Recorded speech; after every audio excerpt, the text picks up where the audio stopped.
Ayah dan Bunda, saya punya berita buruk yang sudah tersimpan selama lebih dari 20 tahun. Skor PISA kita, tolok ukur kemampuan literasi, matematika, dan sains anak-anak di seluruh dunia, menunjukkan hasil yang menyakitkan. Pendidikan Indonesia sedang jalan di tempat, bahkan cenderung merosot. Selama lebih dari 2 dekade, anak-anak kita konsisten berada di papan bawah.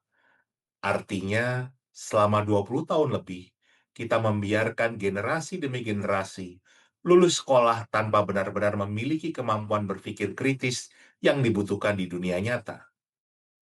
Pertanyaannya, siapa yang salah?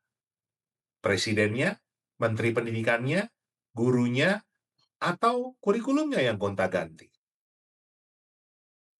Masalah utamanya bukan sekadar kurikulum. Masalahnya adalah kita telah merusak ekosistem pendidikan. Bapak pendidikan kita, Ki Hajar Dewantara, sudah mewariskan konsep 3 sentra pendidikan atau 3 pusat pendidikan. Alam keluarga, alam perguruan atau sekolah, dan alam pergerakan pemuda atau kemasyarakatan.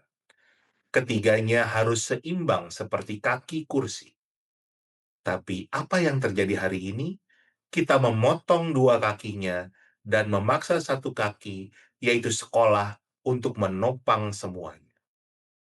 Orang tua merasa tugasnya selesai saat sudah membayar uang sekolah atau mengantar anak ke gerbang sekolah, atau bahkan memasukkannya ke bimbel yang mahal.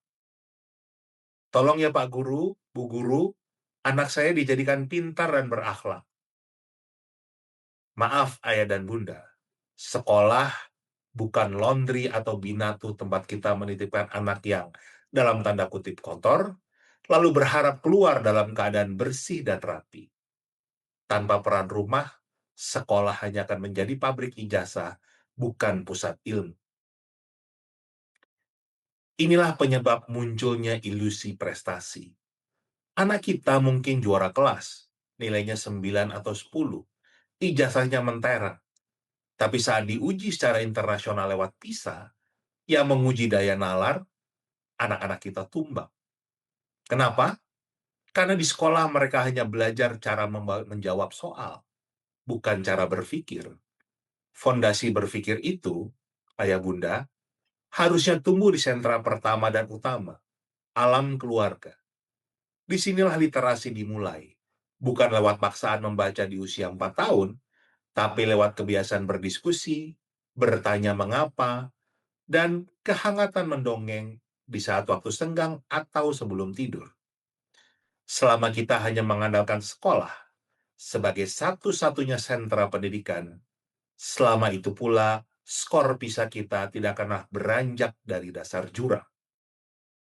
Sudah saatnya kita jemput kembali peran kita. Jadikan rumah sebagai sentra pendidikan utama dan pertama. Tempat nalar anak diasah lewat kasih sayang. Jangan biarkan anak-anak kita menjadi korban dari sistem yang pincang. Gunakan alat yang ada.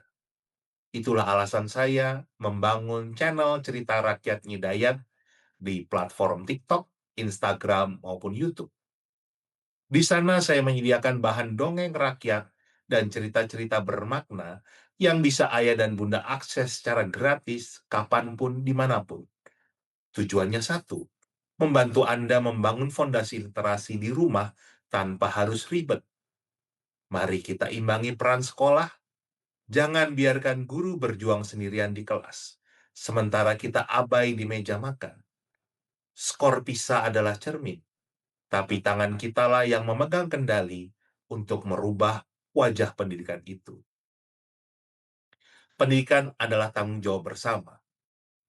Sekolah mengajarkan ilmu, tapi orang tua mengajarkan kehidupan. Mari kita bangun kembali 3 sentra atau 3 pusat pendidikan ini, mulai dari rumah kita hari ini. Saya Indra Karismiaji, mari kita selamatkan masa depan anak cucu kita. Sampai jumpa di channel Cerita Rakyat Nyidayat.